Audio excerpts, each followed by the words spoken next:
का है तो उधर से वो ऐरावत भी। ऐरावत, अच्छा। हाँ, आपको देखो राउंड में आने से ना समझ में आया, जैसे ये चीज़ राउंड में है, तो ये यहाँ से समझ में दिख रही है? दिख समझ रही है, गई। दिख रही है, हाँ, दिख रही दिख रहे हैं ना?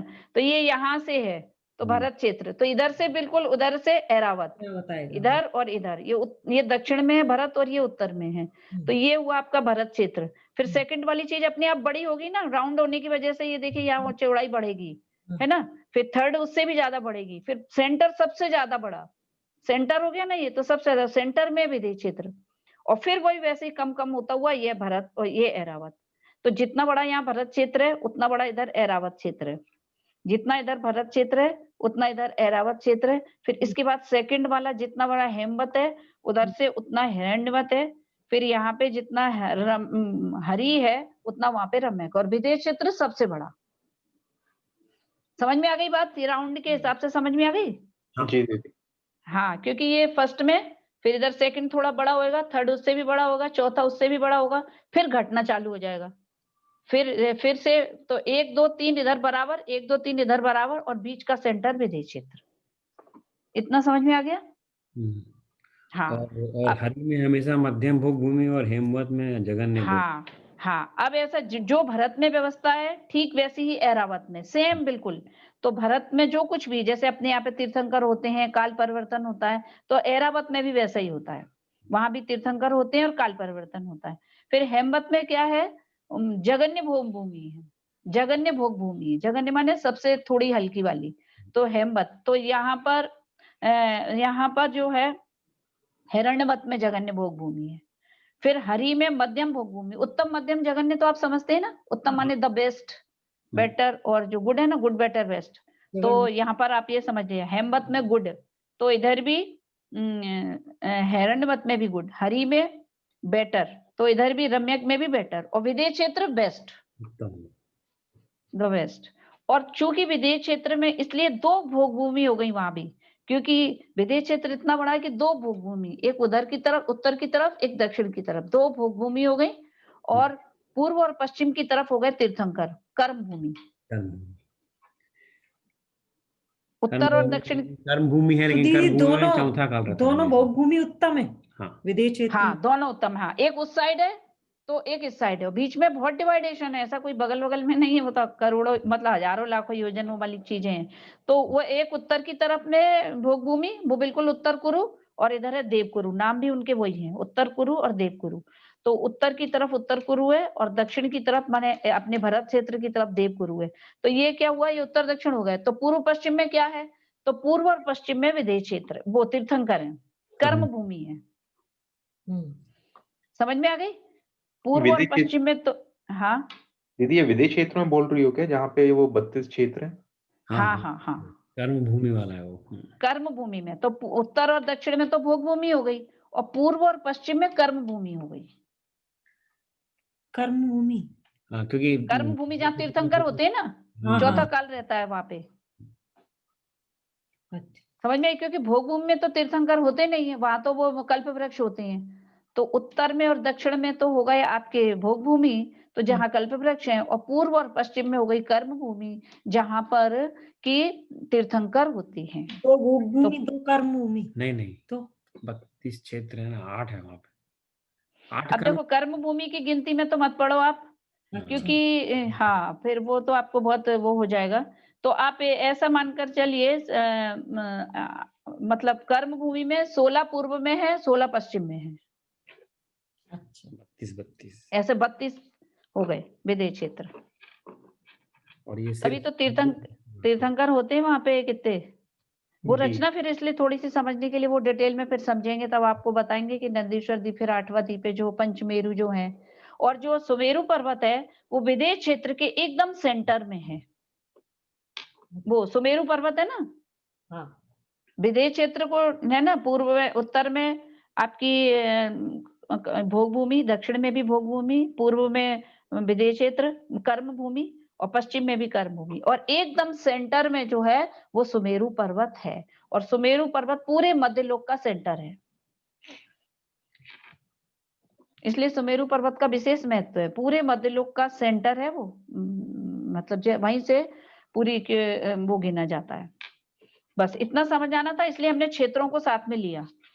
ठीक ये है, मेरू पर्वत जो है वो क्या कहते हैं, अपने मध्यलोक से ही चालू होता है या मध्यलोक से ऊपर सीधा जाता है या नहीं नहीं, अपने ये मध्यलोक से ही डायरेक्ट? स्टार्ट है। अच्छा, मध्यलोक से जाता है, हाँ, वो 1 लाख योजन। 1 लाख योजन वो का है ये। वो जो शिला लम है जिस उसके थोड़ा सा नीचे है ना, मतलब 1 लाख। वहां नहीं तक नहीं, जाते हैं। सिद्धेश्वला रही है। अरे स्वर्ग ये स्वर्ग। तो स्वर्ग, हाँ उसके स्वर्ग। बाद तो स्वर्ग स्टार्ट होते हैं। हाँ नहीं समझ गया, स्वर्ग से थोड़ा सा नीचे। थोड़ा सा नीचे। एक बाल का अंतर है। हाँ एक पाल का अंदर। हाँ बताइए, वो लास्ट में जो उसकी चूलिका है 1,40,000 योजन का है ये जम्बूद्वीप, और इससे 10,000 योजन की इसकी नींव है। क्योंकि जो इतना बड़ा होगा तो उसकी नींव भी कितनी गहरी होगी, तो वो 10,000 योजन नीचे दबी हुई उसकी नींव है। और ऊपर में बस जहां वो एंड होता है उसके बाद से ही पहला स्वर्ग। तो अपना जो ये प्लैनेट है अर्थ, मतलब वो कहाँ पे पड़ता है इस पूरे मध्यलोक में? भरत क्षेत्र का पार्ट है। क्या? हाँ, ये भरत क्षेत्र में आएगा पहले तो। हाँ, वो हाँ बोल रहे लेकिन कि वो अपना अर्थ मतलब पृथ्वी जो है वो किसमें, वो तो भरत क्षेत्र में आएगी। हाँ, भरत क्षेत्र में आएगी। तो भरत क्षेत्र जम्बूद्वीप, में कहाँ पे पड़ेगी मतलब, क्योंकि भरत अब ये क्षेत्र भी भरत बहुत क्षेत्र बड़ा की है आप ना। आर्यखंड में, हाँ भरत क्षेत्र के आर्यखंड में। हाँ, भरत क्षेत्र में 6 खंड है, उसमें 5 मलेच्छ खंड है और 1 आर्यखंड है। तो अभी अपन जहाँ पर है वो आर्यखंड है। और भरत आर्यखंड के क्षेत्र, बिल्कुल उत्तर में है या पश्चिम में, कहाँ पे है ये? क्या चीज? पृथ्वी। हाँ मतलब अयोध्या तो बीच में दिखाया हुआ है बिल्कुल ऐसा सेंटर में, जैसे वही है आर्यखंड के। हाँ तो वो वैसे ही रचना होगी। तो अभी अर्थ कहाँ पर है ये तो भैया देखना मुश्किल है। आप उसको थोड़ा सा उस पे सर्च इमेजिन करेंगे करना ही तब पता मुश्किल है लगेगा। कि कहाँ पे होगी वो। अब आप ये सोचो कि इस चीजों को किस लिए भी समझना है। आप इतनी बड़ी रचना देखी, भरत क्षेत्र आप देखना उस फोटो में, देखना कितना बड़ा है भरत क्षेत्र। एक लाइन के बराबर है, एक लाइन के बराबर है, छोटा इतना सा सा। लगता है हाँ। हाँ, अब वो भरत क्षेत्र इतना बड़ा, जितना बड़ा उसमें दिख रहा है, और उसमें भी 6 खंड, 5 हम्म मल्लिच खंड और 1 आर्यखंड। और हम्म। अभी जो दिख रहा है वो केवल आर्यखंड है, जो अपने नजर में जितना आ रहा है वो सारा आर्यखंड है। और वो भी मल्लिच खंड पूरा अभी, नहीं आ रहा ना, वो भी और पूरा आ रहा होगा। और आर्यखंड भी कितना बड़ा, क्या पता कि अपन को हाँ अपन दुनिया पता है उसी को समझ रहे हैं हम। आर्यखंड, आर्यखंड हाँ से भी हाँ, बड़ा हो सकता है। उससे भी करेक्ट। बड़ा हो सकता है। तो ये आर्यखंड है, आप समझो। और उस आर्यखंड में भी अब कितने देश हो गए, जैसे जितने हमारे नॉलेज में हैं। फिर उतने देशों में हमारा देश कितना बड़ा है, हम अब जैसे अपने भारत देश की बात करें, फिर भारत देश में मतलब कितने राज्य, फिर राज्य में कितना शहर, और शहर में कितनी बड़ी हमारे पास संपत्ति। ठीक है ना, कितना बड़ा हमारा घर। तो फिर ये कह रहे अपना वैभव देखो कितना है, मतलब हम सबको इतना राग है। और चक्रवर्ती देखो 6 खंड का राजा होता है, अब पता चलता है 6 खंड माने क्या। अब वो जो भरत क्षेत्र के 6 खंडों का राजा वो होता है, तो उसका वैभव कितना होता होगा। उसके वैभव के सामने सारे वैभव फीके हैं, और फिर भी वो इनसे भिन्न रहता है और इनमें अपनापन नहीं करता। और अपन को कितना अपनापन है एक एक चीज में, कितनी कर्तव्य बुद्धि है। ये चीजें इसको समझने के लिए है ना। हमारे पास ऐसा क्या वैभव है जिसके लिए कि हम इतने ज्यादा वो लिप्त हो जा रहे हैं कि कुछ कर ही नहीं पा रहे, अरे कल्याण नहीं कर पा रहे, इतना मोह में पड़े हुए हैं, कितनी कर्ता बुद्धि पड़ी हुई है। और वो 6 खंड के राज्य को एक क्षण में छोड़ करके वैरागी बनते हैं, जो मुनि बनते हैं। तो कैसे बनते होंगे, और अपने से एक चीज नहीं त्यागी जाती, कि एक चीज परिग्रह प्रमाण कर लें कि थोड़ा सा कर लें तो वो कुछ नहीं हो पाता, कि नहीं नहीं ये तो चीज हमारी ही है। तो क्या है कि ये चीजों को पढ़ने से, कर्णन योग और इस तरह का ज्ञान होने से अपने अंदर की बुद्धि बहुत खुलती है। अपना जो दिमाग जो है वो आगे भी चलता है। नहीं अपने क्या छोटी सी बुद्धि है, हमारे पास ये है, हमारे पास ये है और इनके पास तो नहीं, तो एक जो मान है, जो मद है, वो आता है। और जैसे जैसे अपन इतनी विस्तृत दुनिया को देखते हैं तो फिर हमें, हमारे पास ऐसा क्या है, तो क्या है, मान हर तरह की हट जाती है। तो बस केवल अपने पास बहुत ज्यादा है तो अज्ञान, और अज्ञानता के कारण सारे मद हैं। जैसे जैसे ज्ञान होता जाता है तो सारे मद भी हटते जाते हैं। ठीक है, तो ये चीज हमने इसीलिए ली थी। ये तो अब एक एक क्षेत्र है, फिर एक एक पर्वत है, फिर हाँ उसके हाँ, ऊपर नदी है, पर्वत के ऊपर नदी है। ऊपर नदी है, सरोवर, तालाब, हाँ नदी। अच्छा। सरोवर है, उसके ऊपर देवियां रहती हैं, श्री हरि, जो माता सरोवर से माता की नदी सेवा निकलती करने आती नहीं है। हाँ हाँ हाँ, अच्छा। तीर्थंकर की माता की सेवा करने के लिए जो देवियां आती हैं वे यहीं रहती हैं, मध्यलोक में ही। ठीक अच्छा। है, तो ये इस तरह से। तो और जो भरत और जो आप ऐसे ही लगा लेना, भरत और हेमवत के बीच में जो पर्वत है वो हिमवन है। और हाँ हेमवत और हरि के बीच में, और पर्वत भी दुगने दुगने, लंबाई चौड़ाई सब कुछ इधर एक के बाद 2 3 तक दुगनी है, फिर चौथे में जाके विदेश क्षेत्र में बराबर, फिर उधर 4 बराबर। समझ में आ गई? 1 2 3 उधर से बराबर, 1 2 3 इधर से बराबर। निशांत और जो चौथ किताब देख रहा है जैन धर्म जान, उसमें लिखा हुआ है ना कि आज का सारा विश्व आर्यखंड में ही स्थित है, और नहीं लेकिन वो तो हाँ वो आर्यखंड में देखा। कौन सा क्षेत्र उपलब्ध नहीं है, तो हाँ आर्यखंड ही इतना बड़ा है, आज के विश्व से भी बहुत बड़ा है। वही मैं क्योंकि अगर आप वो पिक्चर देखोगे ना तो अयोध्या बिल्कुल बीचों बीच लिखी हुई लिखा है है। ना, अयोध्या लिखा हाँ, है। अयोध्या।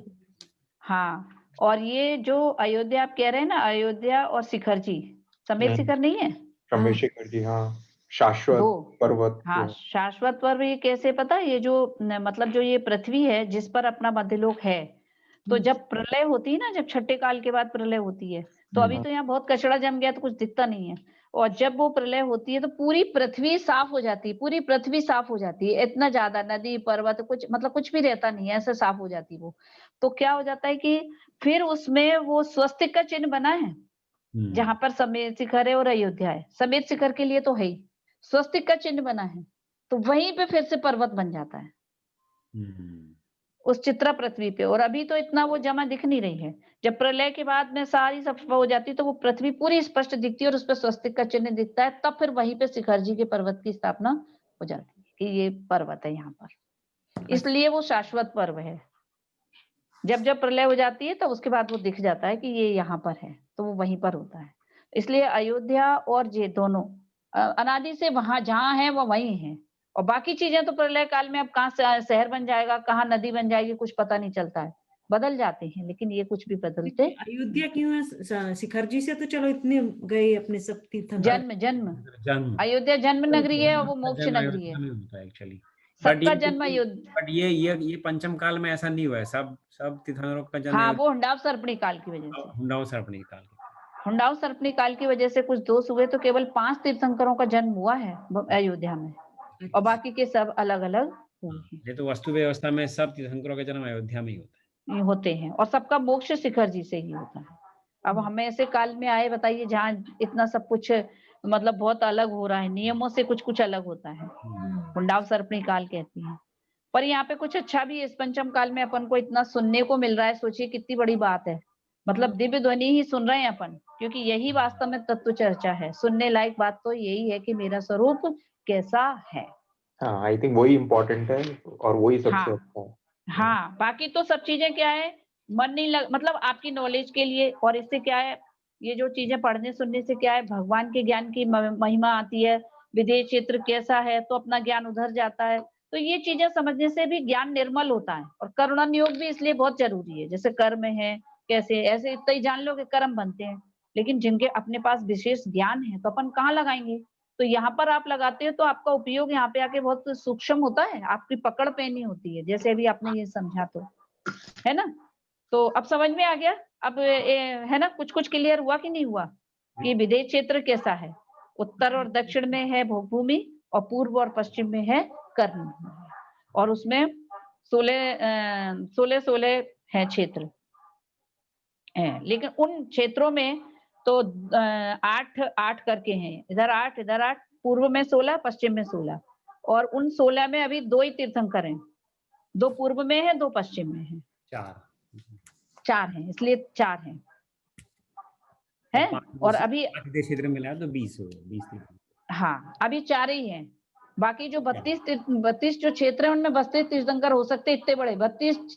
और एक बात 32 तीर्थंकर ही नहीं हो सकते, 32 चक्रवर्ती, सेम व्यवस्था, 32 चक्र, हाँ पूरे सलाका पुरुष जैसे अपने यहाँ है वैसे पूरे सलाका 32, क्योंकि असलियत में हमको भी इस मामले में बहुत कंफ्यूजन था, हमने बहुत पढ़ा तो हमें यही समझ विदेश क्षेत्र में चक्रवर्ती, जहाँ से आए चक्रवर्ती, बोले इतने सारे चक्रवर्ती वहां कैसे आ जाते होंगे, तो अब पता चला कि वहां पर 32 क्षेत्र हैं, और 32 क्षेत्र जो है वो उसमें 32 तीर्थंकर हो सकते हैं, तो 32 चक्रवर्ती भी हो सकते हैं।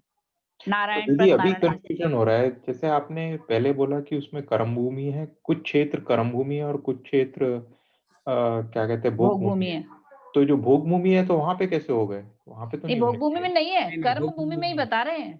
तो लेकिन वो 32 जो आप बता रहे हो वो सब कर्म भूमि है, मुझे लगा उसमें तो कुछ कर्म भूमि है और नहीं नहीं नहीं नहीं नहीं, एक्चुअली आप पूर्व और पश्चिम में 4 बड़े क्षेत्र हैं और फिर उसमें हर एक एक क्षेत्र में 8-8 भाग हैं। वैसे 32 आप उसकी रचना देखना, आपको लाइनिंग दिखाई 91 पेज देंगी। देखना, 91 पेज निशांत। हाँ, तो अभी जैसे 91 91 बीच में दिया हुआ है ना, कैसे 32 है और कैसे है। मतलब उत्तर और दक्षिण में मतलब लाखों योजन का है वो, तो सबसे बड़ा, बहुत बड़ा है। तो कितने कितने योजन का तो भोग भूमि है, क्योंकि उत्तम भोग भूमि वहां पे। विदेश क्षेत्र के एकदम बीच में है वो भोग भूमि है, उत्तर और दक्षिण में, और फिर पूर्व और पश्चिम में फिर से वो हाँ, 4 पार्ट में सुमेरु डिवाइड है, पर्वत, हर एक पार्ट में 8-8 है। कर्म भूमि इतनी बड़ी है जिसमें 16 क्षेत्र हो सकते हैं। अच्छा, तो जो कर्म सुमेरु भूमि इतनी पर्वत बड़ी है, है।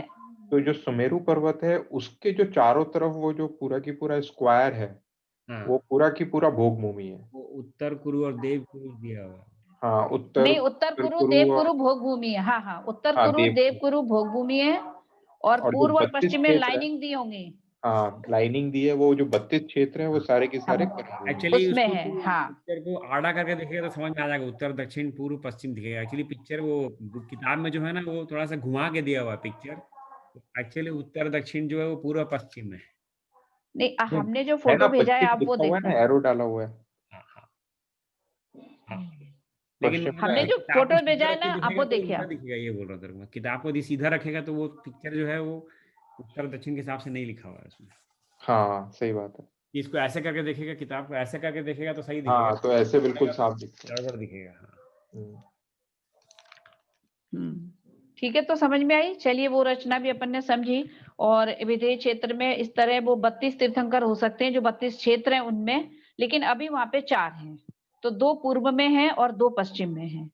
तो अभी जो अपने 4 तीर्थंकर में एक तीर्थंकर का नाम अब बताइए, कोई से, कौन से है? अंदर के मंदिर। सीमंदर भगवान।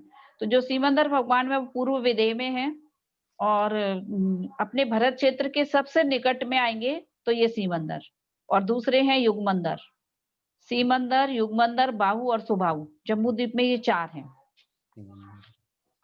मंदिर, युग मंदिर, तो ये तो बाहु और जम्मू सुबाहु। के विदेश क्षेत्र में 4 हैं, बट ऐसे हाँ टोटल जब 2.5 द्वीप में 20। हाँ, अढ़ाई द्वीप में 20 है। तो अभी अपन ने जो जिस क्षेत्र की रचना अपन अभी वर्णन कर रहे हैं वहां पे बता रहे हैं। आपने जो 16 क्षेत्र देखे, तो उसमें 8 क्षेत्र में 1, 8 क्षेत्र में 1, तो 2 पूर्व में है और 2 पश्चिम में है।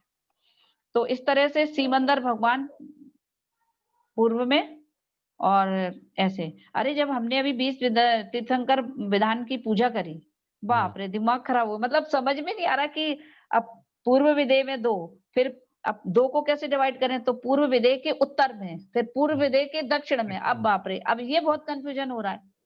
बहुत दिमाग लगा लगा के हमने देखा, तब उनको कुछ कुछ गलतियां भी थी उसमें। अब वो उनने जो लिखा था, तब वो उसमें वो समझ ही नहीं पा रहे, तो बड़ी मुश्किल से फिर हमने उनको ठीक किया, फिर लिखा, तब उसके हिसाब से पूजा करी। मतलब 20 तीर्थंकर की जो हमने पूजा करी थी एक बार, अभी वहां विधान हुआ था सोना के, जब हम पिछली बार गए थे।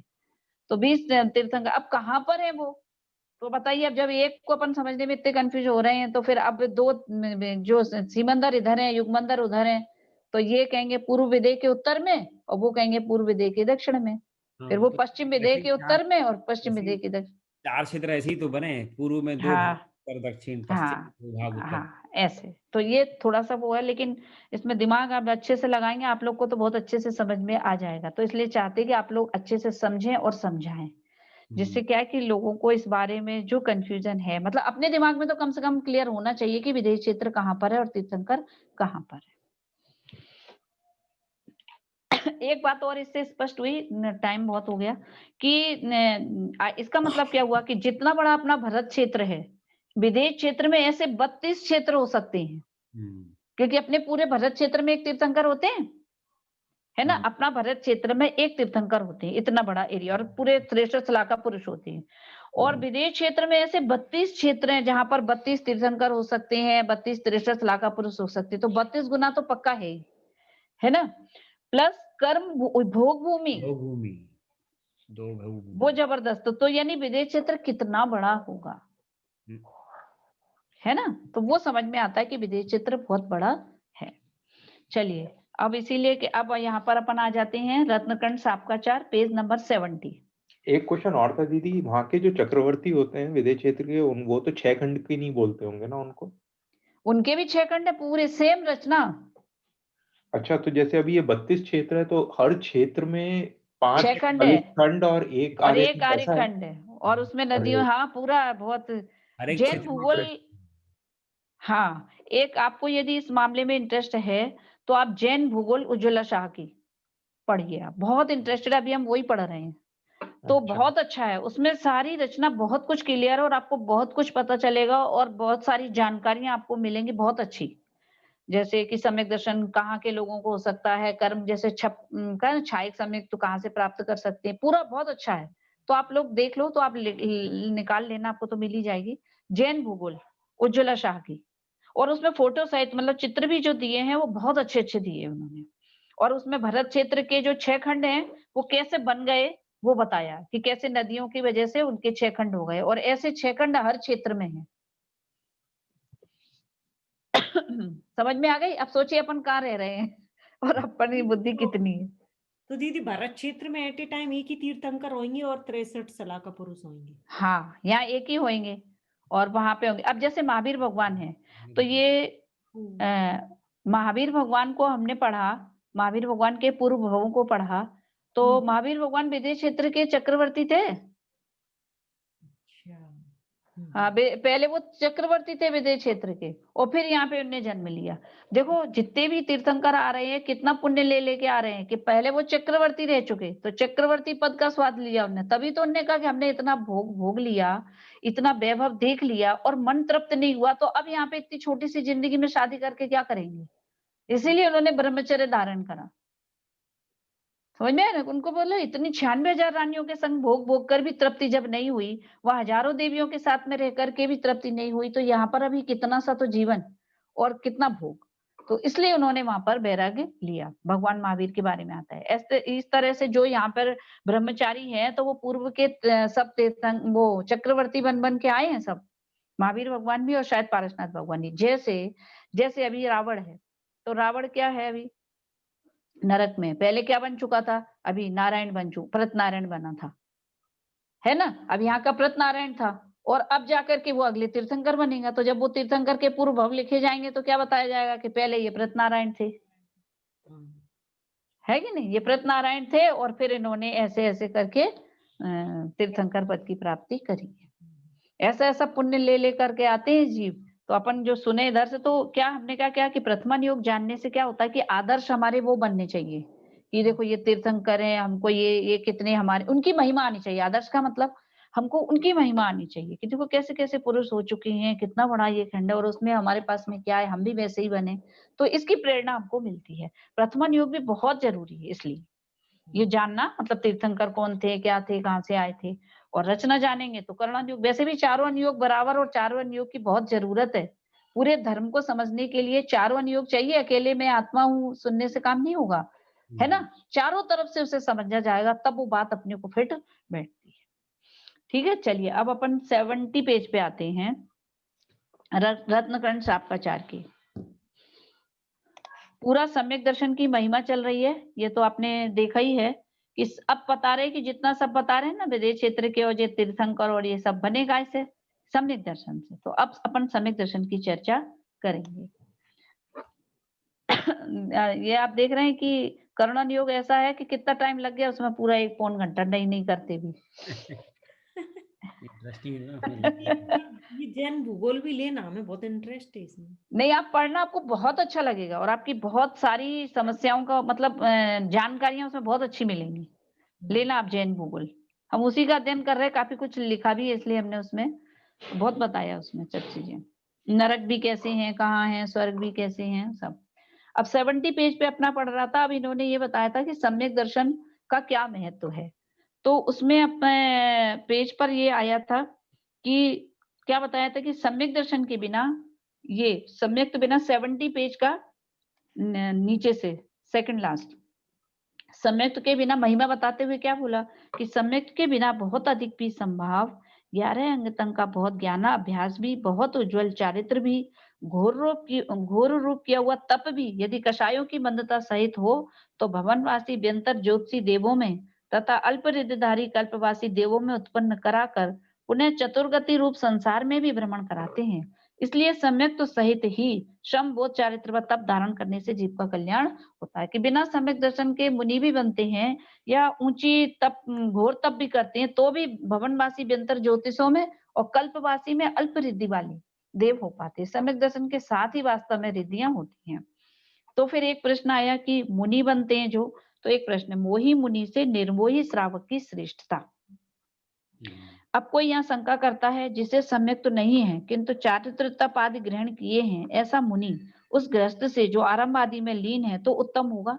अब प्रश्न ये अपना आया ना कि एक मुनि है जो त्यागी है और जो जिन्होंने सब छोड़ दिया तपस्या कर रहे हैं, और एक गृहस्थ है जो कि आरंभ में लीन है, तो उससे तो वो श्रेष्ठ होगा। यानी सम्यक दृष्टि गृहस्थ है और मुनि जो है उन्हें सम्यक तो नहीं है, तो कौन श्रेष्ठ होगा। तो उसके लिए उन्होंने फिर इसमें ये श्लोक लिखा है। चलो श्लोक पढ़ते हैं 33 नंबर का। गृहस्थो मोक्ष मार्गस्थो निर्मोहो नेव मोहवान अनगारो ग्रही श्रेयान निर्मोही मोहिनो मुनि। ये तो सरल है ना। गृहस्थो मोक्ष मार्गस्थो, डबल पढ़िए, मोक्ष मार्गस्थो नेव मोहवान श्रेयान निर्मोही मोहिनो मुने। हाँ, अब ये अनगारी शब्द जो आता है ना, वो आता है कि अगारी और अनगारी। अगारी माने होता है मुनि और अनगारी माने होता है श्रावक। तो अब प्रश्न इसका अर्थ कर रहे जिस पढ़िए, आप पढ़िए कविता अर्थ। जिसे दर्शन मोह नहीं ऐसा गृहस्थ मोक्ष मार्ग में स्थित है, तथा मोही अनगार अर्थात मोह सहित ग्रह रहित मुनि मूर्ख मोक्ष मार्गी नहीं है। इसी कारण से मोहवान मुनि से निर्मोही दर्शन मोह रहित गृहस्थ श्रेयान अर्थात उत्कृष्ट है। भावार्थ। भावार्थ, जिसके मोह अर्थात मिथ्यात्व नहीं है ऐसा अवृत सम्यक दृष्टि भी मोक्ष मार्गी है। वह 7-8 भव देव मनुष्यों के ग्रहण करके नियम से मोक्ष ही जाएगा। जिसके मिथ्यात्व है वह मुनि के व्रत धारण करके साधु भी हो गया हो तो भी मरण करके भवनत्रिक आदि में उत्पन्न होकर संसार में ही परिभ्रमण करेगा। देखो आया ना। अब कह रहे हैं कि जिसे दर्शन मोह नहीं है, माने जिसने मिथ्यात्व का नाश किया है, ऐसा गृहस्थ जो वो उसे मोक्ष मार्गी कहेंगे। लेकिन मुनि हैं जिन्हें सम्यक तो नहीं है तो वे मोक्ष मार्गी नहीं कहे जाएंगे। यानी मोहिमान मुनि से निर्मोही दर्शन मोह रहे थे वो श्रेष्ठ है, क्योंकि वो 7-8 भव में, सम्यक दर्शन के बाद ज्यादा भव लगते नहीं है। कोई कोई जीव ही होते हैं जिनके ज्यादा भव हो, अधिकांश ज्यादा भव नहीं होते हैं। तो 7-8 भव। और दूसरी बात क्या है कि अनंत काल है, जब तक सम्यक तो नहीं है तो वो जीव अनंत काल के लिए घूमेगा, और सम्यक के साथ में निश्चित हो जाते हैं कि इतने भव।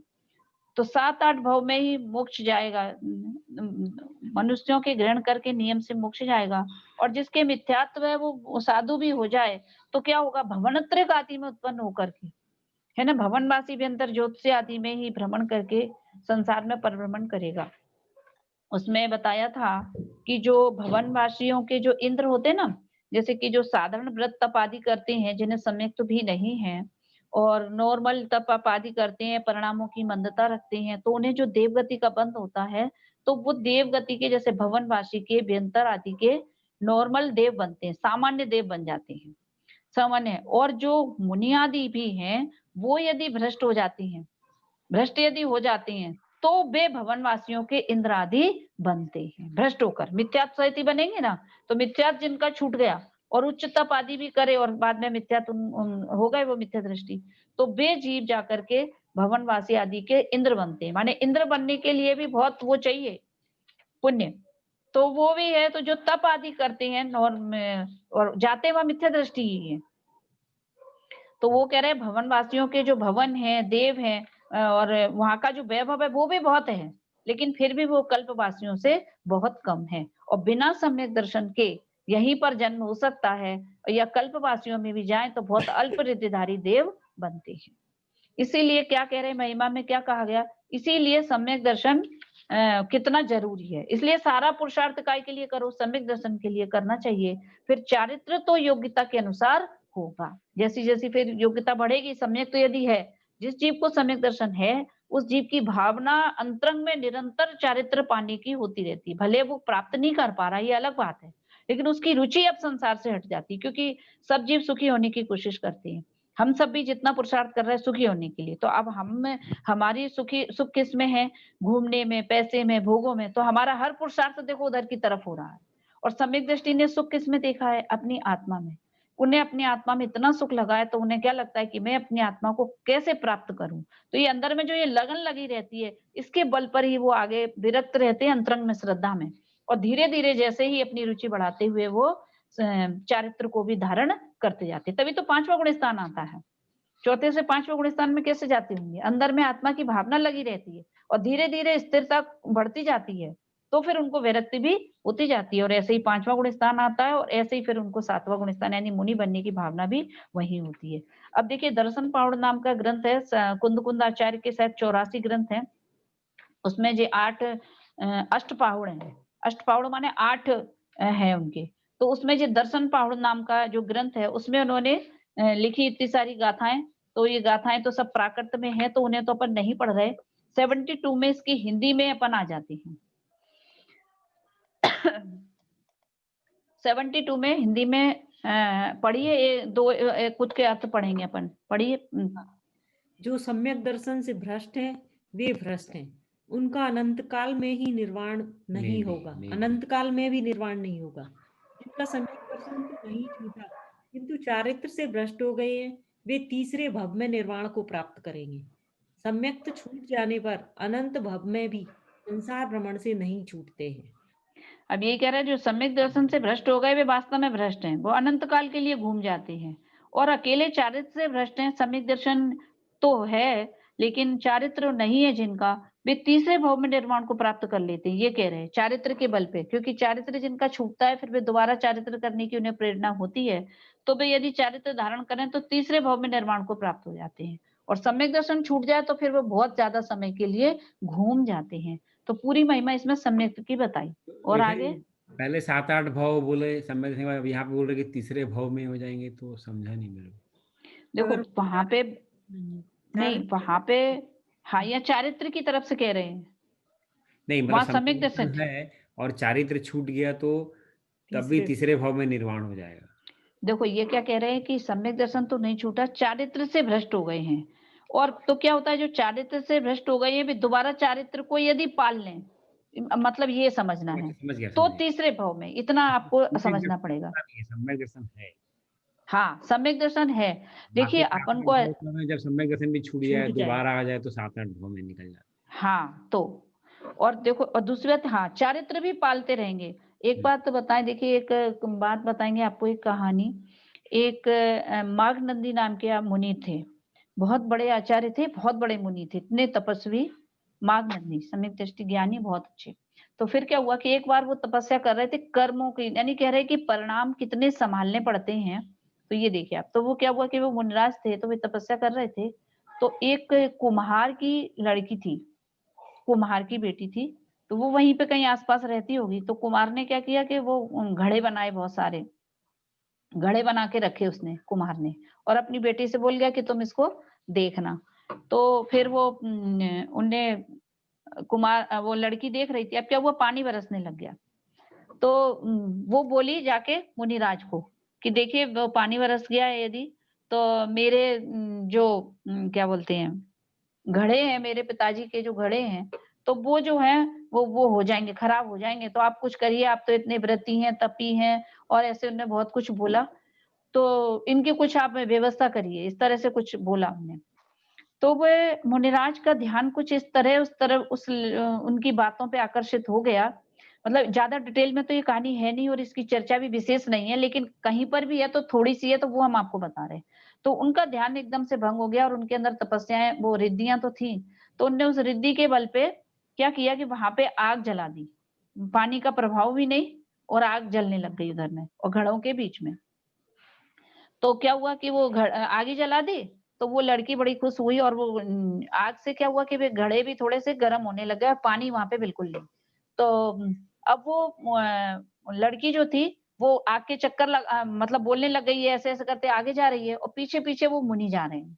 उनके पीछे, उस लड़की के पीछे आगे बीच में लगी है और वो घूम रही है लड़की और पीछे पीछे वे मुनि घूम रहे हैं, चल रहे थे उसके पीछे पीछे चलते रहे थे।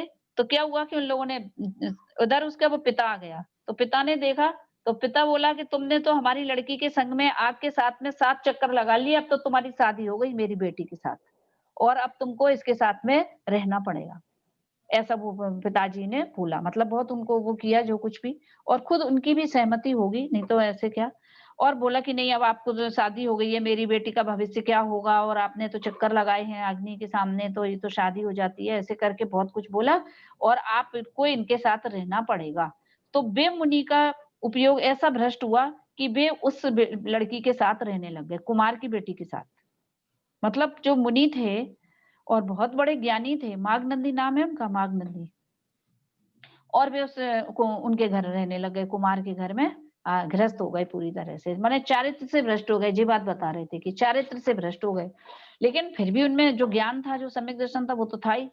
तो फिर क्या हुआ कि एक बार एक कोई मुनिराज थे, एक कोई संघ में एक कोई क्वेश्चन आया, सारे मुनि उसका अर्थ ढूंढ ढूंढ के रह गए, किसी को समझ में नहीं आया। तो सबने पूछा कि ये प्रश्न का उत्तर कोई नहीं बता पा रहा, कौन बता पाएगा? तो एक मुनि बोले कि आचार्य जो माघनंदी थे, उनको बहुत ज्ञान था, वो इसका अर्थ बता सकते हैं। बोले वो कहाँ है?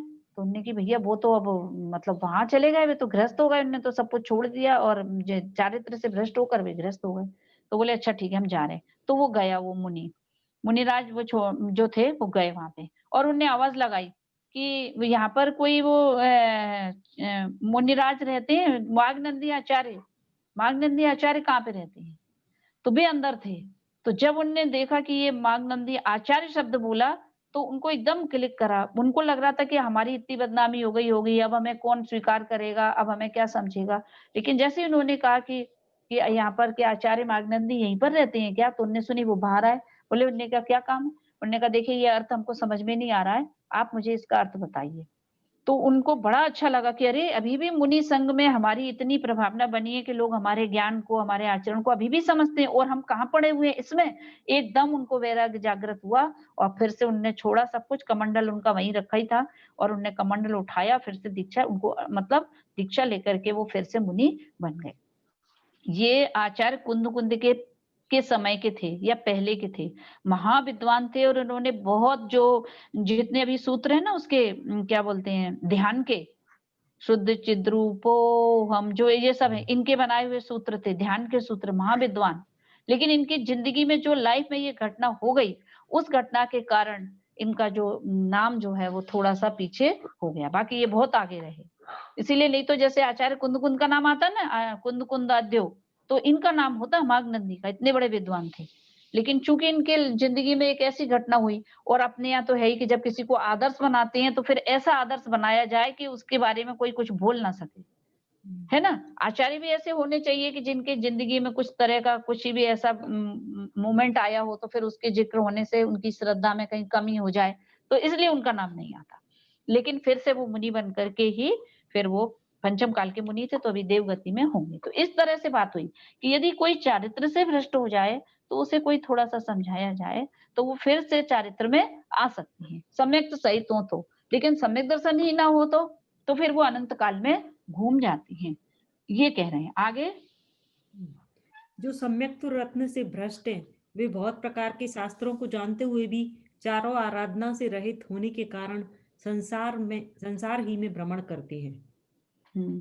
आगे पढ़ते जो जाइए, सम्यक से रहित हैं, वे 1000 करोड़ वर्ष तक अच्छी तरह उग्र तप का आचरण करते हुए भी रत्नत्रय के लाभ को नहीं प्राप्त कर सकते हैं। देखिए कितना बता रहे हैं कि मतलब सम्यक के साथ तप ही कार्यकारी है। आगे ये 12 नंबर का पढ़िए, जो इसमें तो पूरा वही बातें हैं, तो अब 12 नंबर का पढ़िए, नीचे वाला, थर्ड वाला, उसके आगे दो छोड़कर तीसरे। दर्शन से भ्रष्ट है और सम्यक दर्शन के धारकों को अपने पैरों में पड़वाना चाहते हैं, वे परलोक में यानी कि अगले भव में चरण रहित, लूले तथा वचन रहित गूंगे होते हैं। जो संयम तो सम्यक दर्शन से रहित हैं, किंतु अन्य सम्यक दृष्टियों से अपनी वंदना नमस्कार कराते हैं तथा कराना चाहते हैं, वे बहुत काल तक एक केंद्रीय होते हैं। देखो ये कह रहे हैं कि जिनके स्वयं सम्यक दर्शन नहीं है, ऐसे मतलब मुनि बन जाएं या कुछ हो जाएं, तो फिर वो कह रहे हैं कि और जो सम्यक दर्शन के धारक हैं, जैसे उनको ये चाहते हैं कि हमारे पैरों में पड़े, और तो वो कह रहे हैं कि वो अगले भव में लूले उनके पैर नहीं होते, क्योंकि उनकी भावना ये रहती काय कि मान कि हमको सब नमस्कार करें। यानी कहने का मतलब क्या है कि यदि मुनियों के अंदर इस तरह का भाव रहे कि सब हमें नमस्कार करें, उसमें सम्यक दृष्टि भी हो सकती है, ग्रस्त श्रावक भी, तो चरण तो वे ऐसी भावना वाले चरण रहित लूले और वचन रहित गूंगे होती हैं। इतना दोष उन मुनियों को लगता है जो ये चाहते हैं। सम्यक दर्शन जिनको है नहीं और फिर भी वो ये चाहते हैं कि हमको हमें सब नमस्कार करें, तो ऐसा करें। स्वयं सम्यक दर्शन से रहते हैं और अपनी वंदना नमस्कार कराते हैं, तो वे एक इंद्रिय पर्याय तक में चले जाते हैं। कितना बड़ा बड़ा दोष है। इसलिए जो ज्ञानी मुनिराज होते वे कभी नहीं चाहते, कहते कि हमारा कोई हमें नमस्कार करो। बहुत से लोग तो ऐसे बोलते हैं हमें नमस्कार क्यों नहीं किया, इस बात पे ही नाराज हो जाते हैं। मतलब उनको लगता है कि वो क्यों नहीं आते, हमको नमस्कार क्यों नहीं करते। तो जिनको करना होगा वो करेंगे, जो नहीं करना होगा जिन्हें नहीं करेंगे, और कहने से इस तरह का दोष आता है। और आगे, जो मिथ्या दृष्टि को जान करके भी उनके चरणों में लज्जा से, गारव अर्थात अभिमान बड़प्पन से, भय से वंदना करते हैं, उन्हें भी मिथ्यात्व पाप की अनुमोदना करने से रत्नत्रय की प्राप्ति दुर्लभ है। अब देखो ये कह रहा है ना कि जो ये जान लेता है कि मिथ्या दृष्टि है, फिर भी कोई लज्जा से, गारव माने अभिमान से कि ये बहुत बड़े हैं, हम इनको नमस्कार करेंगे तो हमारी भी महिमा हो जाएगी, तो अभिमान से यदि और या कोई डर से वंदना करते हैं, तो उनको भी समझ में आ रहा है कि ये मिथ्या दृष्टि है, फिर भी वो मिथ्यात्व पाप की अनुमोदना यदि करते हैं, तो उनको भी रत्नत्रय की प्राप्ति दुर्लभ हो जाती है। अब ये दोनों तरफ से बता दिया। तो इतना आसान है क्या पता करना कि मिथ्या दृष्टि है कि नहीं है?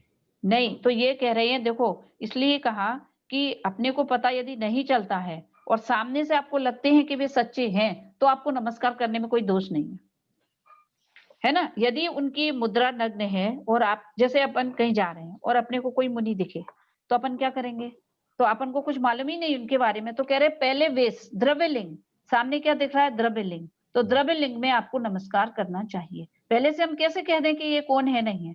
वेश सामने दिख रहा है, जाते हुए कोई दिख रहे हैं, तो द्रव्य लिंग है और कमंडल है हाथ में, तो करें। और बाद में यदि लगे कि ये बात करके या किसी तरह से, तो भले आप नहीं करें, लेकिन पहले बार में तो उनको नमस्कार बनता है। शुरू से ही ये नहीं सोचना चाहिए कि वे मिथ्या दृष्टि होंगे तो नहीं है ना। ठीक है, समझ में आई बात। इसलिए पहले नजर में हम किसी को भी देखते हैं तो मुनराजों को द्रव्य लिंग को नमस्कार बताया है, चूंकि ठीक है। और यदि हमें अब जितना अपन ने पढ़ा सुना है, तब आपको समझ में आ जाएगा उनके 28 मूल गुण यदि निर्दोष हैं, 28 मूल गुण निर्दोष पालन होते हैं, तो हमें नमस्कार करने में कोई दोष नहीं है। अब जैसे कहने कोई मोबाइल रख रहे हैं, कुछ कर रहे हैं, तो उसमें दोष है, तो ये 28 मूल गुण वाले नहीं है। जिनके कुछ भी एक्स्ट्रा चीजें आपको लग रही हैं, तो आप नहीं करो। लेकिन जहां पहले दिख रहे हैं, बिहार करते हुए दिख रहे हैं, तो वहां पे नमस्कार करने में कोई दोष नहीं है, क्योंकि द्रव्य लिंग को नमस्कार बताया गया है। और अपने को लगता है कि हाँ इनमें कोई दोष है, फिर नहीं करना है। और जब तक आपको लग रहा है कि ये सही है, बहुत सही बोल रहे हैं, इनका आचरण भी ठीक है, जितना हमारी समझ है, तो उस हिसाब से हम करते हैं, तो कोई दोष लगता नहीं। क्योंकि पहले से ही हमको ये धारणा नहीं बना लेनी चाहिए कि सभी जो मुनि है वो सब मिथ्या दृष्टि ही है ना। ये मान्यता सही नहीं। ये बात चली। एक सबसे लास्ट वाला पढ़िए, एक रूप तो एक रूप तो जिनेन्द्र का धारण किया हुआ समस्त वस्त्र शस्त्रादि रहित नग्न रूप है। दूसरा रूप उत्कृष्ट श्रावक का एक कोपीन तथा खंड वस्त्र सहित है। तीसरा आरिका का वेश है। चौथा रूप वेश लिंग जिनमत में नहीं है। अन्य जो वेश है वे जिन धर्म बाह्य बंधन योग्य नहीं है। देखो ये बता दिया कि यहाँ बंधन करने योग्य क्या है, एक मुनि का रूप, दूसरा श्रावक में क्षुल्लक एलक, और तीसरे आरिका। इसके अलावा और कोई भी जो रूप है वो बंधन के योग्य माना नहीं गया है, चारित्र में उन्हें शामिल नहीं किया गया है, ये कह रहे हैं। देखिए अब आगे क्या है, एक जो बात काम की, जिनेन्द्र की जो आज्ञा है उसको पालने की यदि सामर्थ्य हो तो आप उसका आचरण करें, पालें। और यदि उस आज्ञा की पालने की सामर्थ्य नहीं हो तो उसका सत्य श्रद्धान ही करें। केवली जिनेन्द्र ने उस श्रद्धान करने वाले के सम्यक तो है ऐसा कहा है। कितनी अच्छी बात। देखो जिनेन्द्र की आज्ञा जो है, भगवान ने जो कुछ कहा है, यदि हमारे पास उसको पालने की सामर्थ्य है, हम पाल सकते हैं तो पालें। और यदि आप आचरण करें और उस आज्ञा को पालने की सामर्थ्य यदि नहीं है तो श्रद्धान करें, ये गलत नहीं कहें, ठीक है। जो आप पाल सकते हैं उसे पालें, नहीं पालें तो श्रद्धान करें कि मार्ग तो ये सही है, परंतु हम नहीं पाल पा रहे ये अलग बात है। लेकिन उस मार्ग को ही गलत बताने लगे या किसी की ये कहें कि यही गलत है तो ये सही नहीं है। कि श्रद्धा का भी बहुत बड़ा महत्व है, क्योंकि श्रद्धान करने वाले के सम्यक ऐसा कहा है।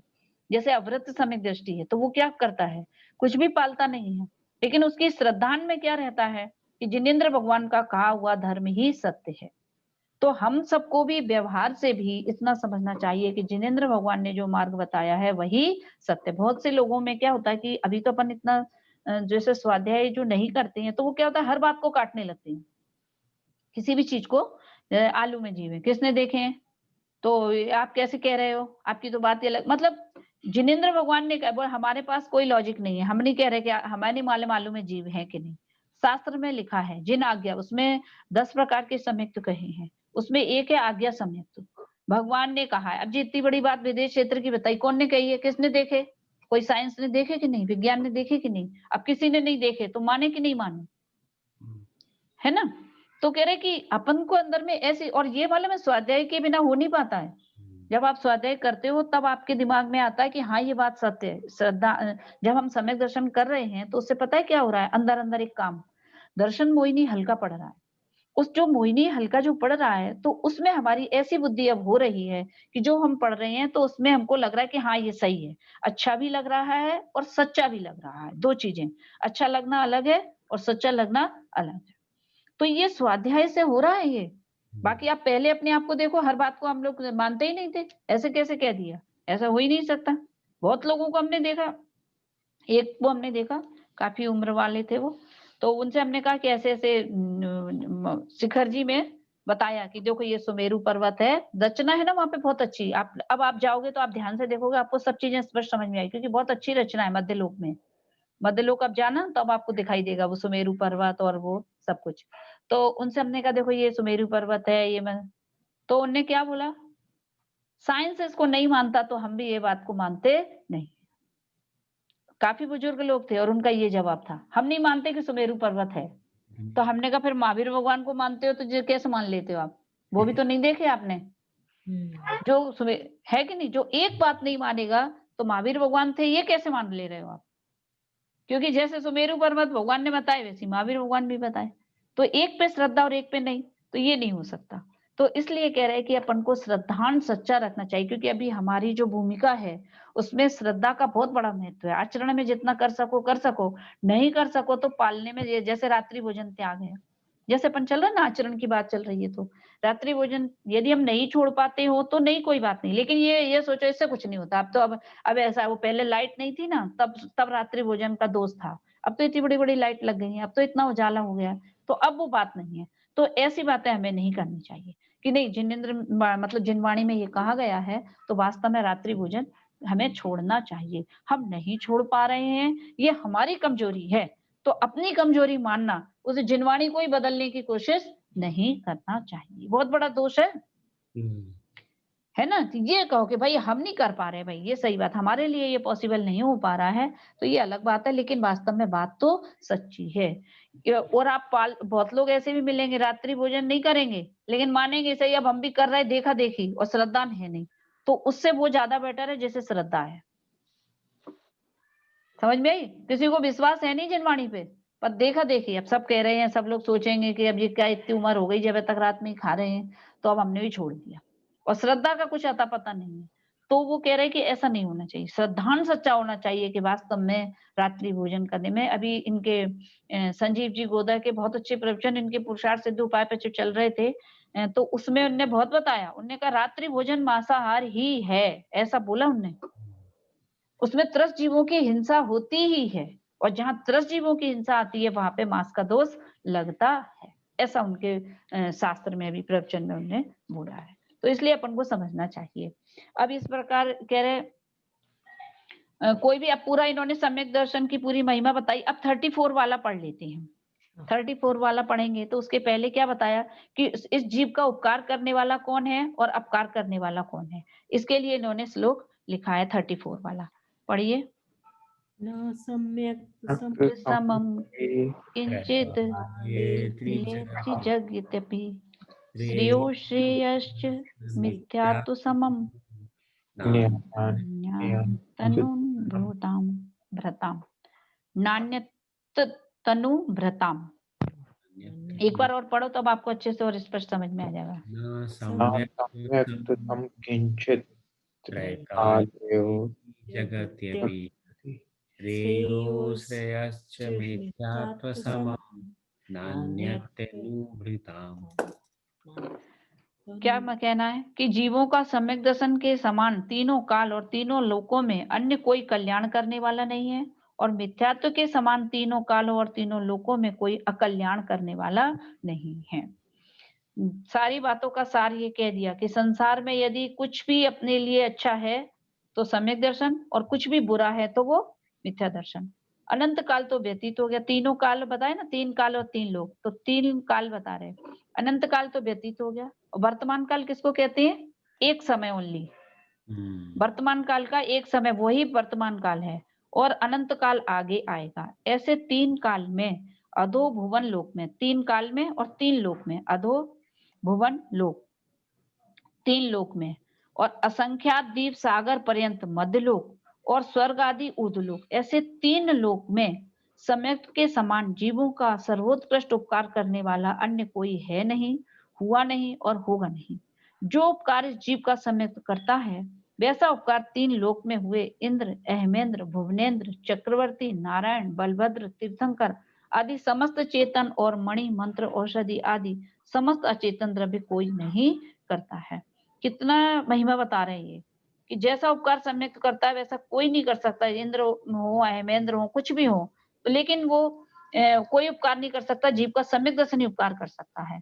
और इस जीव का निकृष्टतम अपकार जैसा मिथ्यात्व करता है वैसा अपकार करने वाला 3 लोक में 3 काल में कोई चेतन द्रव्य व चेतन द्रव्य है नहीं, हुआ नहीं, होगा नहीं। इसलिए मिथ्यात्व के त्याग में ही परम यत्न करो। समस्त संसार के दुख को दूर करने वाला आत्म कल्याण की परम हद एक सम्यक्त्व ही है, अतः इसी के प्राप्त करने में पुरुषार्थ कर। कितनी महिमा बताई। अब आप समझो कि किस तरह से हमें मिथ्यात्व छोड़ना है और सम्यक्त्व को प्राप्त करना है, जीवन का लक्ष्य बनना है। और सम्यक दर्शन में बताया तत्वों का श्रद्धान, तत्व का विचार, मैं जीव हूं। सम्यक दर्शन जब इतना हो जाता है तो होता क्या है कि जैसे जो लोग सम्यक दर्शन जैसे पढ़ते हैं ये शास्त्र, तो अब सम्यक दर्शन की कितनी महिमा बताई, तो क्या समझ में आता है कि सम्यक दर्शन होना चाहिए। बस अब सम्यक दर्शन है क्या, इस बात में नहीं जाएंगे, सम्यक दर्शन हो जाए, हे भगवान हमको भी सम्यक दर्शन हो जाए। बहुत लोग ऐसे भी हमने देखे, हे भगवान हमको भी सम्यक दर्शन हो जाए। तो सम्यक दर्शन माने क्या है, अब वो नहीं पता उनको। लेकिन जिनवाणी में इतना लिखा है ना कि सम्यक दर्शन होना चाहिए, तो उनका भी भाव है कि हमें सम्यक दर्शन होना चाहिए। सम्यक दर्शन का मतलब क्या है? आत्म श्रद्धान, है ना, कि मैं आत्मा हूं, ऐसा श्रद्धान। देखो एक बात बता रहे हैं जो हमने पहले भी बताई है और अभी भी समझना है कि सम्यक दर्शन की महिमा इतनी ज्यादा बताई जाती है कि हर किसी को सम्यक प्राप्ति का भाव होता है और होना भी चाहिए। लेकिन सम्यक दर्शन माने क्या? आत्मदर्शन। तो महिमा वास्तव में किसकी है? आत्मा की। कि धन्य वह आत्मा कि जिसके दर्शन करने वाली पर्याय का नाम सम्यक दर्शन है। तो महान कौन हुआ? सम्यक दर्शन की आत्मा, जिसका दर्शन करके वो पर्याय का नाम सम्यक दर्शन हुआ, तो वो द्रव्य महत्वपूर्ण हुआ ना। समझ में आई बात? होता क्या है कि सम्यक दर्शन है पर्याय, श्रद्धा गुण की पर्याय, और किसके दर्शन का नाम सम्यक दर्शन है? कि आत्म तत्व के दर्शन का नाम सम्यक दर्शन है। और ऐसा आत्मा मैं हूं, यानी ये इनडायरेक्ट रूप में ये कह रहे हैं कि तुम अपने स्वरूप को देखो, अपने स्वरूप का दर्शन करो, क्योंकि तुमने जिस स्वरूप को तुम देख रहे हो वो तो पुद्गल द्रव्य है। 7 तत्व बताए ना, ये तो अजीव द्रव्य है। अजीव द्रव्य तुम नहीं हो, तुम जीव द्रव्य हो। और उस जीव द्रव्य की तरफ देख करके जो तुम्हें अनुभूति होगी उसका नाम सम्यक दर्शन है।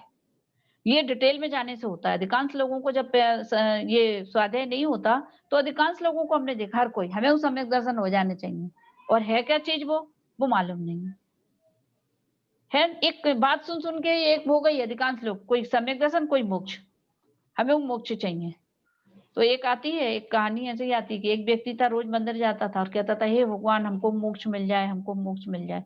तो उस मंदिर में वो रहते हैं ना, यहाँ पे देव वगैरह भी रहते हैं, व्यंतर भवनवासी आदि भी।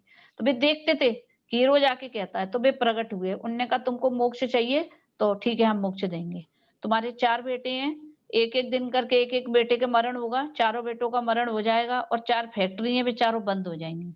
फिर 5वें दिन तुमको मोक्ष हो जाएगा। वे डर गए, बोले ऐसा मोक्ष हमको नहीं चाहिए। हमारे तो लड़के छूट जाएं, फैक्ट्री छूट जाए, ऐसा मोक्ष मुझे नहीं चाहिए। तो क्या हो रहा है हम सबको? सबको मोक्ष चाहिए। मोक्ष का स्वरूप का पता नहीं कि मोक्ष है क्या, है ना? तो ये इस तरह की धारणाएं हो जाती हैं। तो ये भी सब मिथ्यात्व के अंतर्गत चली जाती हैं। स्वरूप को समझना, तत्वार्थ श्रद्धानम सम्यक दर्शनम, या यहाँ के हिसाब से तो करेंगे सच्चे देवसास गुरु का श्रद्धान। तो देव किसे कहते हैं? वास्तव में आत्मा ही परमात्मा है और वो आत्मा मैं हूं। तो यानी जितनी भी सम्यक दर्शन की महिमा यदि हो तो सोचना चाहिए कि जिसके दर्शन का नाम सम्यक दर्शन है, तो मैं कौन हूं? मैं कौन हूं? मेरे दर्शन का नाम सम्यक दर्शन है वास्तव में, तो है ना? तो अपनी महिमा भी आनी चाहिए, ये कह रहे हैं। तो पूरे जिनवाणी को एक देखने का, पढ़ने का एंगल ऐसा होना चाहिए कि सम्यक दर्शन कोई चीज नहीं है जो हमें मिल जाएगी। सम्यक दर्शन की इतनी महिमा समझ करके ऐसा लगता है ना, तो वो कह रहे सम्यक दर्शन कोई वस्तु नहीं है जो आपको मिल जाएगी। सम्यक दर्शन के लिए आपको अपने स्वरूप को समझना होगा। ऐसा स्वरूप मेरा है, मैं ज्ञान स्वभावी हूँ, भेद ज्ञान बहुत कहा जाता है। क्या बोल रहे हैं आचार्य, क्या बोलते हैं? सम्यक दर्शन के लिए क्या करो? जैसे अभी हम इस भूमिका में क्या करें? अभी इतनी सारी महिमा सुनकर सबको लगता है कि हमको भी सम्यक दर्शन प्राप्त हो, तो उसके लिए आपने बताया आत्मा का दर्शन। अब हमें आत्मा भी समझ में नहीं आ रही, तो अब हम क्या करें? तो इसके लिए उन्होंने कहा भेद ज्ञान। क्या भेद ज्ञान? कि जितनी भी चीजें यहाँ पर हैं, ये सब मेरे से भिन्न है, और इनको जानने वाला जो ज्ञान है और उस ज्ञान को रखने वाला है, ज्ञान है ना? जैसे कहीं से रोशनी आती है, बंद कमरा हो और रोशनी आ रही हो हल्की सी, तो आपको क्या पता चलता है? कि कहीं पे लाइट जली छूट गई है। नहीं, जैसे कमरा अपन ने बंद कर दिया और लाइट बंद कर दी अपने समझ से, और अपन बाहर हैं और अचानक से वही रोशनी दिखे, तो अपन को क्या समझ में आता है? दिखती तो क्या है? रोशनी, लेकिन निर्णय काय का करते हैं? ओ, लाइट जल रही है, क्योंकि वो रोशनी आई कहां से? बात समझ में आई? यदि किरण दिखती है तो सूर्य का अंदाजा लगता है ना। जैसे अपन बिस्तर पर लेटे हैं सुबह, और एकदम सुबह एक रोशनी की इतनी सी किरण दिखे, तो आपको क्या पता लगता है? हमको क्या पता लगता है? सुबह हो गई। उस किरण से काय का पता चल रहा है? सूर्य का, क्योंकि वो किरण आई कहां से है? उस सूर्य में से आई है। तो अपन को फिर डाउट नहीं होता कि पता नहीं सूर्य निकला होगा कि नहीं। भले अपन खिड़की से बाहर ना देखें, लेकिन यदि वहां प्रकाश की रोशनी यदि दिख रही है, एक किरण दिख रही है, तो हमको पक्का विश्वास हो जाता है कि सुबह हो गई है, सूर्य निकला है, क्योंकि ये सूर्य में से ही ये रोशनी आई है। इतना निर्णय है कि नहीं? है ना? अब यहाँ पे आप करो, इन चीजों को प्रैक्टिकल करो, पढ़ाई जितनी करो उससे ज्यादा प्रैक्टिकल। अब देखिए जितनी चीजें हैं, कितनी संसार में चीजें हैं, तो उन्हें हम जान रहे हैं। सब चीजें हमारे जानने में फट से आ जाती कि नहीं आ जाती?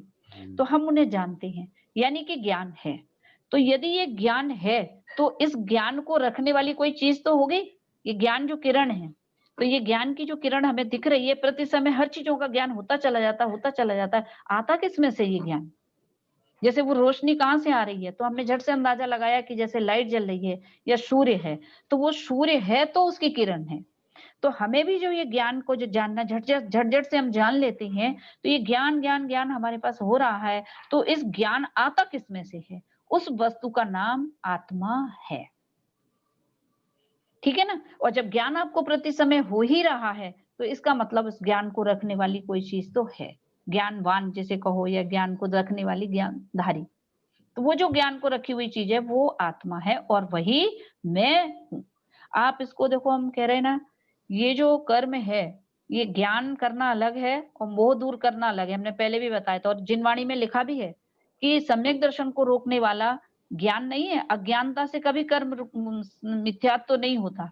मिथ्यात्व होता है दर्शन मोह से, दर्शन मोह के उदय से। और दर्शन मोह का उदय माने क्या? अपने स्वरूप को नहीं समझना।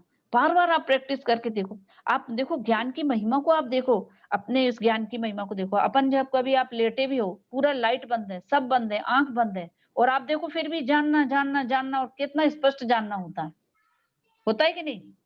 आप सब कुछ जान सकते हो, जान रहे होते हो, जबकि पांचों इंद्रियां बंद पड़ी हैं। किसी का भी चेहरा आप देखना चाह रहे हो, तो वो आपके ज्ञान में स्पष्ट दिख रहा है, ज्ञान में स्पष्ट दिखता है, चेहरा दिख सकता है, कोई भी चीज दिख सकती है। आपको यहाँ इंडिया में रहने वाला आपका घर दिख सकता है ना?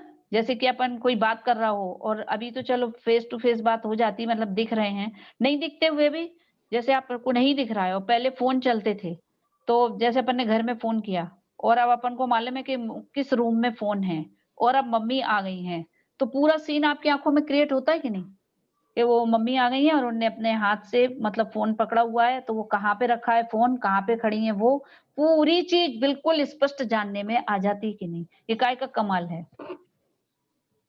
है ना? ज्ञान है कि नहीं? कुछ नहीं देख रही, आंख से नहीं दिखते हुए भी हमारा ज्ञान सब कुछ जान लेता है कि ये ज्ञान है, और जो ज्ञान है सो ही मैं हूँ। आप इसका अभ्यास करो, प्रैक्टिस करो, सच में बहुत अच्छा ज्ञान है, सोई मैं हूँ, बाहर की कोई चीज मेरी नहीं। ये क्या, ये चीजें तो दिखने वाली हैं, पर इनको देखने वाली, महिमा दिखने की नहीं, देखने की करो। उस ज्ञान की महिमा करो जिसके जिसके प्रकाश में ये सारी चीजें दिखती हैं, और ऐसा ज्ञान वाला वस्तु मैं हूँ। ऐसे अपने हमने बताया ना, आप चिंतन मनन पे विशेष ध्यान देना, जो भी पढ़ना सुनना, लेकिन अपने स्वरूप को समझने के लिए आपको 5-10 मिनट बैठकर अपने स्वरूप का जरूर ध्यान करते चलो, उससे मोहिनी कर्म मंद पड़ेगा, दर्शन मोहिनी, और काम उसी से होगा। इधर से ज्ञान करना है, क्योंकि प्रेरणा यहीं से मिलेगी। जब अपन पढ़ते हैं ये देशना, अभी के मतलब लब्धियों के हिसाब से देखते हैं, पढ़ते हैं सुनते हैं, ये देशना बराबर आपको देशना मिलती है कि आप ऐसे करो, तो वो देशना, फिर हम उसको बैठ करके करेंगे प्रयोग, फिर अंतरंग में जो मोहिनी कर्म यानी कारण भी हटेगा, मोहिनी कर्म ऑटोमेटिक ढीला पड़ता चला जाता है। और आज भी जो ये जिनवाणी हम सब सुन रहे हैं और हमको झट से समझ में आ रही है और अच्छी लग रही है, ये मोहिनी कर्म बहुत हल्का पड़ता चला जा रहा है, बहुत। और ये कह रहे हैं अब मौका आ गया है, अब थोड़ा सा और ज्यादा कोशिश करेंगे तो हम इस दर्शन मोहिनी कर्म को नाश कर सकते हैं, यानी सम्यक की प्राप्ति कर सकते हैं। कितनी महिमा बता रहे हैं। मिथ्यात्व माने क्या, कि पर वस्तुओं में अपनापन, इसका नाम मिथ्यात्व है। हम कोई मिथ्यात्व कोई चीज नहीं है जो हम हटा देंगे। लगता है देखो कैसे करना प्रैक्टिस, कितना सुंदर घर बनवाया हमने, जैसे ही ये विचार आए तो क्या है, ये विचार सम्यक्त्व का है कि मिथ्यात्व का है ना? तो क्या विचार आना चाहिए, घर तो अपनी योग्यता से बना है, हम तो इसको जानने वाले हैं, है ना? ये चीज पैसा हमने कमाया, कितना कमाया, अरे पैसा तो अपनी योग्यता से आया, हम तो जानने वाले। ज्ञाता बन के देखो, हर काम की, हर चीज के आप ज्ञाता बनो, तो इससे बहुत आनंद आएगा, और उनसे क्या है, जो वस्तु का स्वरूप है वो आपको और स्पष्ट समझ में आने लगेगा। जो बातें अभी कही जाती हैं तो अच्छी तो लग रही हैं, लेकिन अभी उतनी सच्ची भी नहीं लग रही, माने अभी उनका इतना भाव भाषण नहीं हो रहा। लेकिन आप जब अपन इस भाषण में देखने लगेंगे, पैसा आता है पुण्य से, और जब उसका पुरुषार्थ तो बहुत लोग करते हैं, लेकिन जिनका पुण्योदय होता है उन्हीं को वो चीजें मिलती हैं। तो ऐसा समझकर पुरुषार्थ भी करें, और वास्तव में मैं आत्मा हूं, तो आत्मा पुरुषार्थ करेगा तो क्या करेगा, मतलब जैसे चीनी है, पुरुषार्थ माने कार्य समझो ना, कार्य।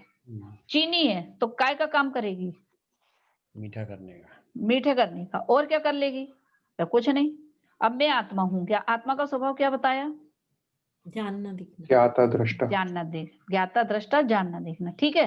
हम पुरुषार्थ करेंगे तो क्या कर लेंगे बताओ, जान लेंगे, देख केवल लेंगे। जान लेंगे। समझ में आ रही बात? तो हम कर क्या रहे सुबह से शाम तक? अब आप अपने काम की लिस्ट बनाओ, क्या क्या कर रहे हो आप? ऑफिस जाते हैं, फिर ऑफिस का काम करते हैं, फिर खाना बनाते हैं, फिर इतने घर की सफाई करते हैं, है ना? इतना सारा काम करते हैं, जानता देखता कौन है? आत्मा, तो और हम कौन है? आत्मा, आत्मा। मैं हूं ना। तो मैंने क्या किया, कुछ नहीं, शरीर ने अपनी योग्यता से सफाई करी तो हमने जान लिया। ये आप समझो, जो काम है ना, 6 द्रव्य 7 तत्व, जो समझो कि काम होता है जब अपनी योग्यता से, तो मैं उसका ज्ञाता होता हूँ, मैं उसका ज्ञाता हूँ निश्चय से। व्यवहार से चूंकि उसमें जुड़ जाता हूँ, इसलिए उसका कर्ता कहा जाता हूँ, पर कर्ता होता नहीं है।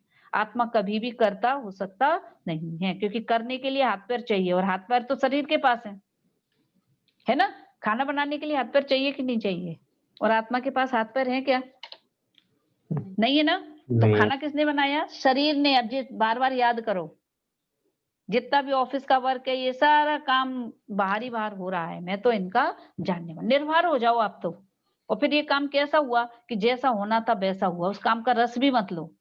बहुत अच्छा काम हो गया, बहुत अच्छा काम हो गया। वो हुआ, अच्छा काम होना योग्य होता है ना, तो वो अच्छा हो गया। और यदि खराब करने योग्य होगा तो कितना भी अच्छा बनाते चले जाओ, वो खराब ही हो जाता है। ठीक है ना? तो इसको प्रैक्टिस में भी आप लेते चलो तो बहुत अच्छा लगेगा आपको। धीरे धीरे धीरे आपको एक हटने की आदत पड़ जाएगी। अभी हमको घुसने की आदत पड़ी है। हर चीज का श्रेय हम लेंगे अपने ऊपर। सब काम हमने किया है, अभी इसका रस पड़ा हुआ है अपन को। नहीं, कोई अपना अपन कोई काम और कोई हमारा नाम ना लेके इनने नहीं किया तो बहुत बुरा लगता है कि हमारा नाम कैसे नहीं लिया। सारी लड़ाई इसी की है कि हमने इतना कुछ किया और जब लिस्ट आई तो उन्होंने हमारा नाम ही नहीं दिया। तो इसी के लिए तो अपन नाराज हो जाते हैं। लेकिन यहाँ पर ये कह रहे हैं कि आप ऐसा मानो कि प्रत्येक कार्य अपनी योग्यता से होता है, मैं तो उसका मात्र जानने वाला हूँ। अभी टाइम है तो ये अभी इसमें देखो इतनी प्रेरणा हमने इसलिए करी कि शास्त्र भी अपन पढ़ें तो उसको प्रैक्टिकल रूप में जरूर देखें। और जिनवाणी के चारों अनुयोगों के द्वारा, देखिए जैसे चारों अनुयोगों के द्वारा वस्तु को पकड़ना है। यदि हम एक ही अनुयोग को ले लेंगे तो भी काम नहीं होगा। इसलिए अभी अभी अपनी देखो जो चर्चा चलती तो चारों अनुयोग की चर्चा हो जाती कि नहीं। अभी विदेश क्षेत्र की चर्चा हो गई तो एक कर्ण अनुयोग की चर्चा, उसका एक अलग अलग महत्व है, उसको भी समझना चाहिए। और द्रव्यानुयोग की बात के बिना तो समझो सब कुछ बेकार है। आज तक हमको सब कुछ किया हमने, सम्यक दर्शन कैसे छूट गया? क्योंकि द्रव्य को नहीं जाना। क्योंकि जितना भी आज हम लोग स्वाध्याय कर रहे हैं उसका एंगल देखिए कितना अलग है और उसके पहले जो स्वाध्याय होता है उसका एंगल कितना अलग है। खाली पढ़ना और सम्यक दर्शन की महिमा करना। और अभी आज के समय में तो क्या हो रहा है कि सम्यक दर्शन की महिमा भी नहीं लोग बता रहे। क्या कहते हैं कि जो दिगंबर जन धर्म में पैदा हो गया और रोज मंदिर जाता है डेली और देवशास्त्र गुरु को ही मानता है और किसी को नहीं मानता, तो क्या कहते हैं कि वह सम्यक दृष्टि है। पता है आपको, ये चल रही है धारणा कि वो तो सम्यक दृष्टि है। अब तुम सम्यक दृष्टि तो हो तो अब क्या करोगे? जैसे सम्यक दर्शन हो जाए तो अब क्या करना है कि अब चारित्र पालो। तो सबने ये मान लिया कि हम सब सम्यक दृष्टि हैं, रोज मंदिर जाते हैं और इतना सब कुछ कर रहे हैं तो हम तो सम्यक दृष्टि होंगे ही होंगे। ये कह रहे, बहुत लोग यही कहते हैं हम तो सम्यक दृष्टि होंगे ही होंगे। हैं कि नहीं पता नहीं, पर होंगे पक्का।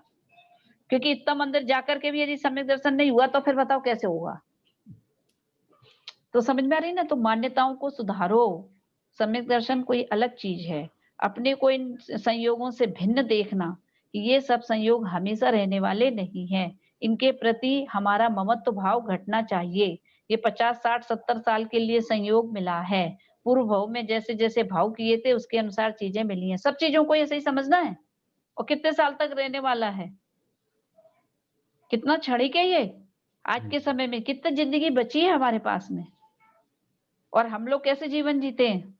कल करेंगे, अब छोड़ दो इसको, कल करेंगे।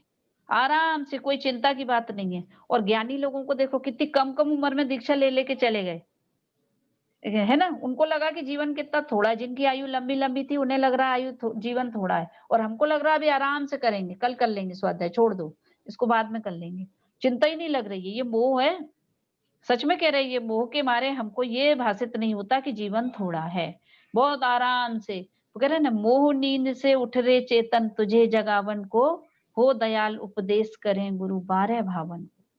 कि मोह नींद में ऐसे सो रहा आराम से। अब हमें कोई फिक्र की बात नहीं, बच्चे अपने काम में लग गए हैं और ऐसा हो गया है, हमारा भी काम सेट हो गया है, घर में सब कुछ बहुत बढ़िया है, अब हम आराम से सो रहे हैं, है ना? तो कह रहे तुम मोह नींद में सो रहे हो। ये पुण्य का उदय है, 4 दिन की चांदनी है, हमेशा रहने वाली नहीं है। इसलिए हमको जीवन में बहुत गंभीरता पूर्वक समझना चाहिए। ये संयोग बहुत क्षणिक है और दिख भी रहा है अपन को, तो चारों तरफ दिख ही रहा है। जिनवाणी कह रही सो कह रही, बाकी उससे ज्यादा दिख रहा है। दिख रहा है कि नहीं? कितने लोग अभी इस कोरोना काल में तो न मालूम कितने लोगों का वियोग हो गया। बहुत परिचितों में, अपनों में, यंग एज वाले भी कितने लोगों का वियोग हुआ। क्षणिक है ना? और उनमें हम भी हो सकते थे। और यदि आज हम वहां होते तो फिर बताओ क्या होता? जीवन कितना बचता है। माने कहने का मतलब क्या है कि हमको बहुत गंभीरता से समझना चाहिए, टालने जैसा नहीं है। कितनी सम्यक दर्शन की महिमा बता रहे हैं तो वैसे स्वरूप को हम समझें और प्रैक्टिस करें, प्रैक्टिकल करें, बराबर भेद ज्ञान करें। हर कार्य का, किसी भी कार्य के कर्ता मत बनो।